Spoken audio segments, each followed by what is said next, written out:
है स्वर्ग और पृथ्वी टल जाएगा मगर तेरे मुख से निकले हुए वचन का एक बिंदु भी ना टलेगा। मैं तेरे अविनाशी वचन पे अड़िग खड़ा हूं। मेरा शरीर मुझे नहीं बताता, तेरा वचन मुझे बताता है कि तेरे कोड़े खाने से खुदावन मैं चंगा हो चुका हूं। So give him glory even when there are symptoms in your body and tell him, Lord, by your stripes I have been healed. Hallelujah, amen. चलो अब एक प्रार्थना कराने में बुराई नहीं है, मगर जब हो जाए टाइम स्टैम्प कर लो, मान लो, उस घड़ी से भागने लग जाओ जानते हुए कि मैं चंगा हो चुका हूं। इस दिन इस टाइम पे give substance to your faith. अपने विश्वास को एक ठोस सबूत दो। जब प्रार्थना हो तो उसको रिसीव करो। ओके, सो अब्राहम ने क्या किया? अपने शरीर की ओर नहीं देखा। Abraham did not look at his own और परमेश्वर की प्रतिज्ञा पर संदेह नहीं किया। and he did not doubt on God's promise.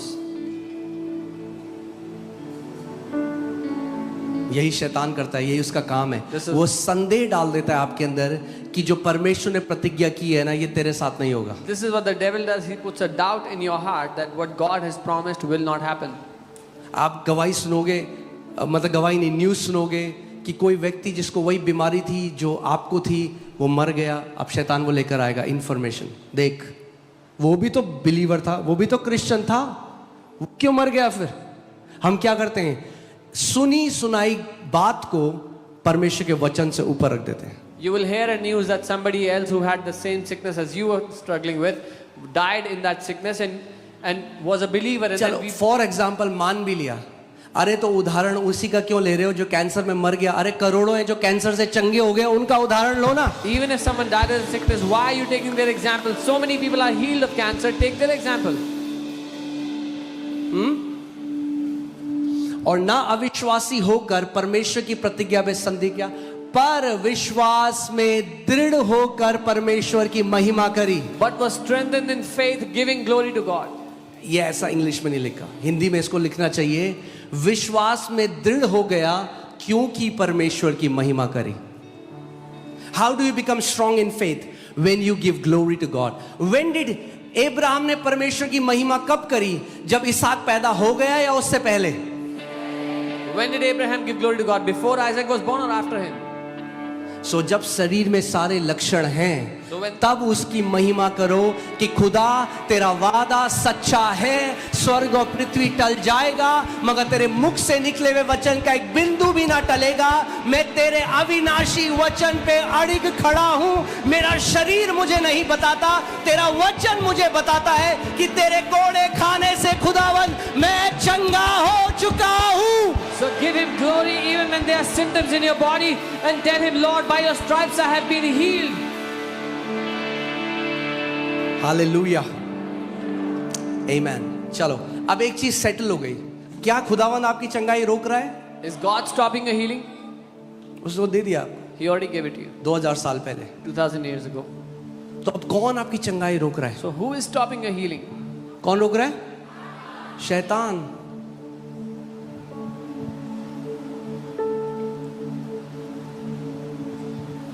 सोचो एक लड़की है, उसके पिता ने उसको एक घर दिया Imagine a father gave a house to his daughter. और अब उसका पति और वो लड़की वहां रह रहे हैं घर में। And now she and her husband are living in the house. और एक व्यक्ति आया जिसने जो कब्जा करने की कोशिश कर रहा है। And a man came and is trying to illegally take possession of the house.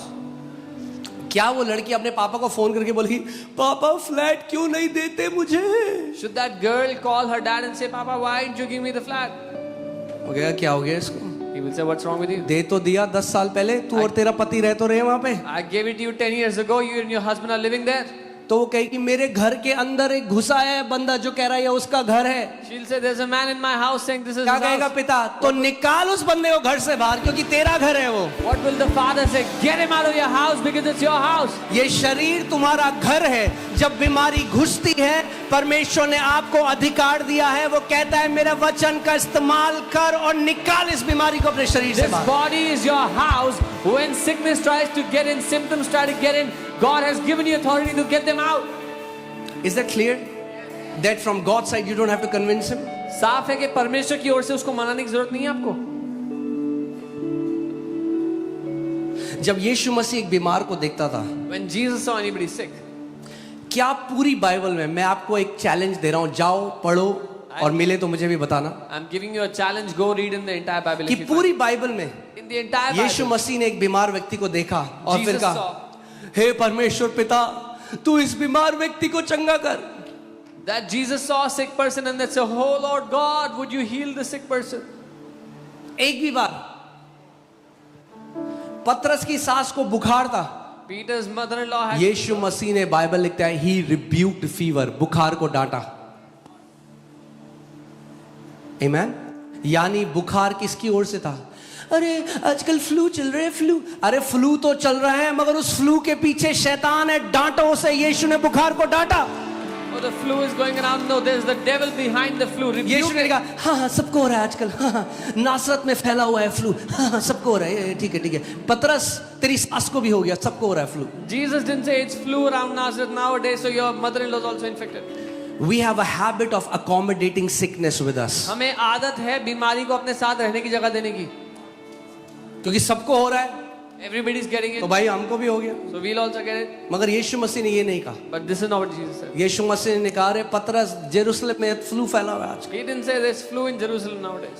Jesus rebuked the fever. यीशु ने बुखार को डांटा. क्या किया यीशु ने? यानी बुखार के कान होते हैं। अगर बुखार के कान है तो कैंसर के कान है, अगर कैंसर के कान है तो एड्स के कान है, आर्थराइटिस के कान है, हार्ट डिसऑर्डर के कान है। So fever has ears, cancer has ears, arthritis has ears, every sickness has ears. खुद सोचो, अगर कोई बुखार से बात करेगा तो लोग बोले पागल हो गया। If someone will speak to fever, people will say, has he lost his mind? यीशु ने बुखार को डांटा, But Jesus rebuked the fever. यानी बुखार सुन रहा था। Fever was hearing him. यानी बुखार के पीछे एक जीवित चीज थी। That means behind that fever there was something living. There was a spirit behind that fever. एक आत्मा था उस बुखार के पीछे. क्यों मैं आपको ये बात बोल रहा हूँ? Why am I telling you this? आप जानते हैं कितने लोग ऐसे हैं जो मर गए मगर सबसे पहले उन्हें बुखार आया? Do you know many people they died but before that they had fever? Put John 10:10. यूहन्ना 10:10. शैतान का एक ही योजना है, Devil has one scheme. थ्रीफोल्ड जो देता है उन लोगों को प्रसाद। The threefold scheme that he has. Okay, क्या है threefold? Steal, kill and destroy. चोरी करना, हत्या करना, नाश करना. और ये जो मैं आपको बोल रहा हूँ ये मैं अपने लिए भी बोल रहा हूँ। अभी मेरे से परमेश्वर बात कर रहे हैं। And God is speaking to me. हमें अलर्ट हो जाना है We have to be alert कि शैतान केवल बुखार तक नहीं रुकेगा आपके बच्चों तक। because the devil will not stay till fever or till your children. हम कैसे लेते हैं? अरे बुखार ही तो है, We say it's just fever. करते हैं ना हम लोग, और ठीक हो जाएगा 2-3 दिन में। It'll be okay in 2-3 Yeshu days. मसीह ने ये नहीं कहा पतरस को, अरे पतरस बुखार ही तो है। Jesus did not say to Peter, it's just fever. यीशु ने डांटा उसको He rebuked it. और उसने कहा, मेरे विश्वास करने वालों में ये चिन्ह होंगे, जैसा मैं जैसे मैं काम करता हूं वैसे वो भी करेंगे। And he said, those who believe will have these signs, they will do the works that I'm doing. Jesus spoke to fever. Jesus spoke to fever. उसने बुखार से बात किया. You can speak to fever. आप बुखार से बात You can speak to allergies. आप एलर्जीज से बात कर You can speak to arthritis. आप गठिए के रोग से You बात can कर speak to AIDS.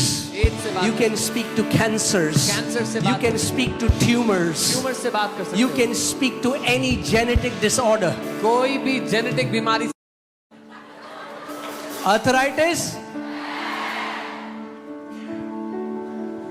tuberculosis, fever. Growing the Lord doesn't mean it'll become serious. No, the Bible says in His presence is the fullness of joy. The more you know Him, the more you will be filled with joy. Bible कहती है उसकी उपस्थिति में आनंद की भरपूरी है. जितना आप उसको जानोगे उतना आनंद से भर जाओगे. Amen? Hallelujah. So, therefore, submit to God. बोलो submit to God. इसलिए परमेश्वर के अधीन हो जाओ. बोलो परमेश्वर के अधीन हो जाओ. कई मसीह केवल इस पे फोकस करते हैं, सबमिट टू गॉड. प्रार्थना करो, उपवास करो, प्रार्थना करो, उपवास करो. Some believers only focus on this. Pray, fast, pray. प्रार्थना करो, प्रार्थना करो. Pray, pray. उसको नहीं पता क्या प्रार्थना करनी है, He doesn't know what to pray. तो गिड़गिड़ा रहा है बंदा. So he's begging. मगर क्या केवल ये बोला submit to God? But does the word say only submit to God? इसके बाद कुछ और करना पड़ेगा. There is something else you have to do. Resist the devil. शैतान का सामना करो. शैतान का सामना ये प्रभु ने नहीं कहा मैं करूंगा तेरे लिए. God did not say I will do it for you. We have to resist the devil. हमें शैतान का सामना करने को बोला. मगर एक बहुत बढ़िया चीज है, जब आप शैतान का सामना करोगे तो क्या होगा? But there is something wonderful when you will resist the devil. He will flee from you. वो आपको छोड़कर भाग जाएगा.